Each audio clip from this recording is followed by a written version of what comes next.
So I was wandering around on YouTube thinking that I may stumble upon one of my videos where I was talking about the tech that I'm going to learn in 2022. Well, that didn't happen, so I searched for it and here's the video. So what happened is that last year I made a video about the tech that I would like to learn in 2022. While this was a pretty good list, I ended up learning quite some of them, not much, and I'm going to make yet another list this year to not follow on it.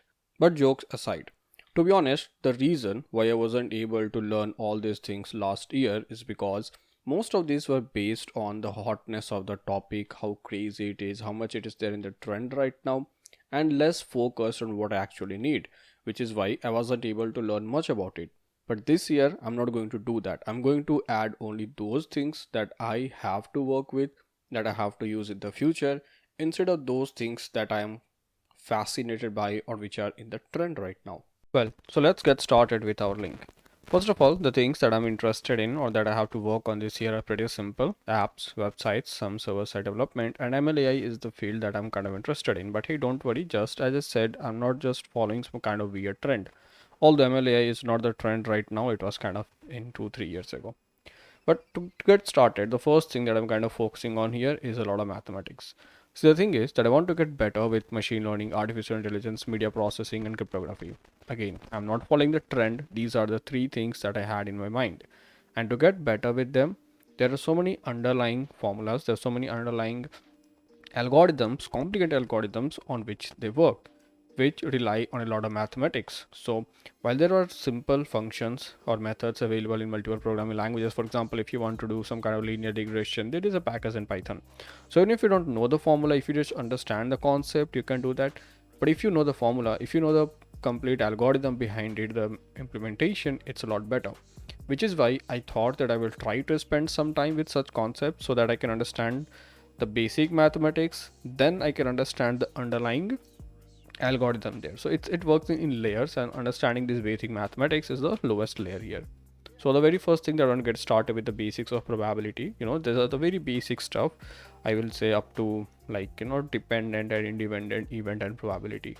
But then there is so much in probability, like there is a Bayes theorem, then you go to distribution, so you have binomial distribution, Poisson distribution, normal distribution, stuff like that.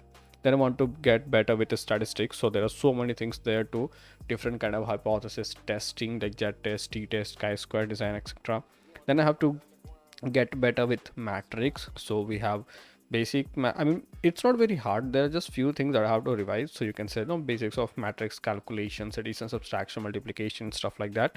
And then I have to get better with calculus. I mean, not much, just basics of differentiation, integration, and more than enough. Then you have some 2D geometry, a lot of Euclidean geometry, and a lot of 3D geometry.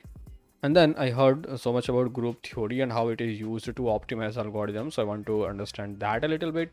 And at the end, you have discrete algebra. So, I will try to get better with that. And I will use that in those things which you will see later. But first, then we have apps. So when it comes to app, I already have Flutter. So I'm probably going to work more on it and, upload a new course.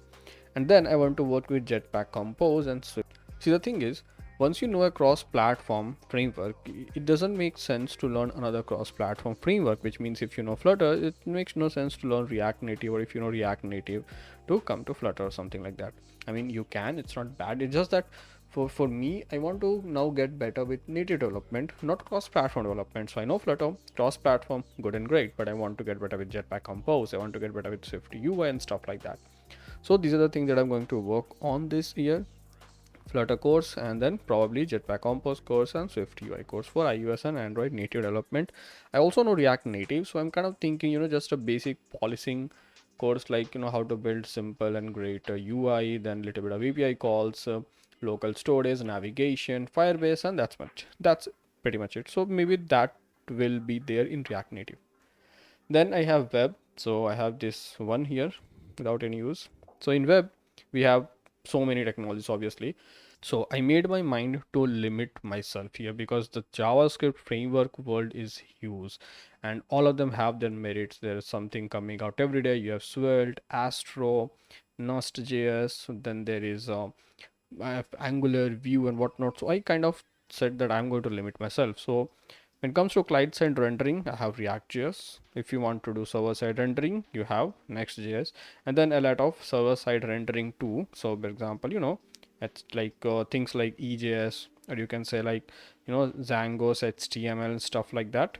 Like a little bit of PHP too, and then a static side. So these like simple, and you might think that okay, only four things, but they can pretty much build any website that you want, to be honest. Like, yes, if you know React, Next, and server-side rendering, and how to push this static sites using Markdoc, MDX, or Docasul or something like that, then you can actually build any website that you see on the internet.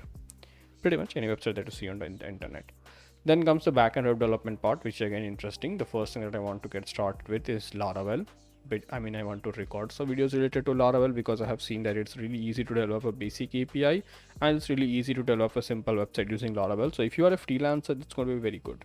Then you have Node Express.js, again, one of the internet's most loved web framework. So not talking about it is not going to be a chance. Then you have Fastify, something that I am loving since last 2 years. So the thing is that with Fastify, you can easily develop these REST APIs. I mean, it's kind of structured in a way that you don't even feel like you are writing JavaScript code. Sometimes like you're just writing JSON, and it's pretty amazing. So that's there. Django, I want to do it because I have made a course on Django already, and I kind of want to renew it to the latest version available and in a better way. So probably Django 2. And at the end, you have Dart server-side programming. So looking at the popularity of Flutter, I thought that if people are going to like use Dart to actually build any app, website, admin panel, desktop application that they like, then why not make sure that they don't have to go back to JavaScript or something as such for web applications. I mean, Dart is a pretty good programming language. It's performant, and since it can perform well, why not build a web server out of it? So I will also try to look at server-side programming using Dart, so you can build and deploy your APIs then and there. Next, you have databases. So again, last time as you saw, I went with graph databases, Neo4j and things like that. But no, this time I kind of limited myself. I have thought that no, I'm not going to use all these gigantic things that I'm not even going to use. It's going to be simple. I want to use SQL and Postgres SQL. Why? Well, they're powerful relative databases. I have to use in a couple of products that I'm planning. So, I will talk about it. So basically, I mean, I will work with it, I will learn with it, and I will make videos about it.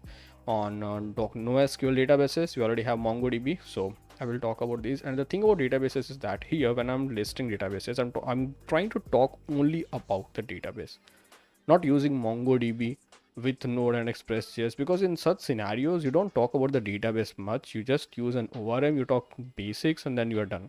So when I say MongoDB, I want to talk more about MongoDB only. So such content is going to come. Then you have Redis in-memory database, something like that. Then it comes to backend as a service. Again, so many options are out there, and I was like, you will see the benefits of this and that and whatnot. So I kind of limited myself to two only. First one is Firebase. I mean, okay, you can say Firebase, you can say things like Firebase is giving me so many things that I don't even need, or there is a Google's vendor lock-in or pricing, or things like there are no powerful queries. It's all nice, but when you are building a product, you realize that with Firebase, you are tension free up to a very good extent, right? And that's what you need. I mean, from business perspective, it's very good. Build your app with Firebase. Only when it scales, you think about using other technologies, and that's very amazing. Which is why I'm going to stick with Firebase, and I'm not going to look at other options like AppWrite, Sopabase, and stuff like that. But I am going to look at Pocketbase, which is a Go-based backend. So the reason why I'm going to look at Pocketbase is because if you go to its website, you can see that it's very easy to install and use. It is self-hosted, and it's not just self-hosted. It's very easy to self-host this backend, which is why I thought that okay, I should give it a go, and I should see this, so that if somebody says that okay, no, I want my own custom backend, you can easily host Pocketbase. Now the other things that I was talking about that I want to learn, and you may say that okay, really, you are just listing things which are trendy, but no, it's not true. I have kind of limited myself to learn digital image processing, video processing, machine learning, artificial intelligence, and cryptography. Yeah, that's it.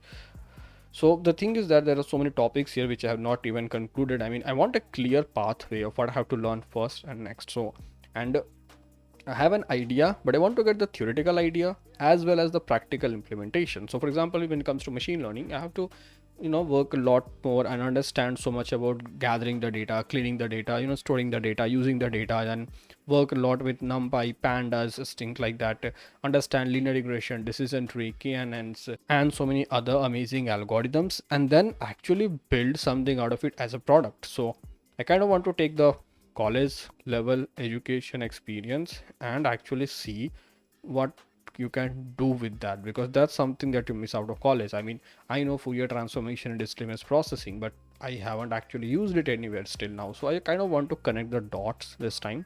So let's see how this goes. So yeah, that's pretty much it. Actually, I'm going to update it. I will try to do this every couple of months to show like, okay, this I have done, this I have to do, or this I have added, or this I have removed, and let's see how this goes. So yep, that's pretty much it from my side in this video. Till then, keep coding, keep loving, keep shading, and peace.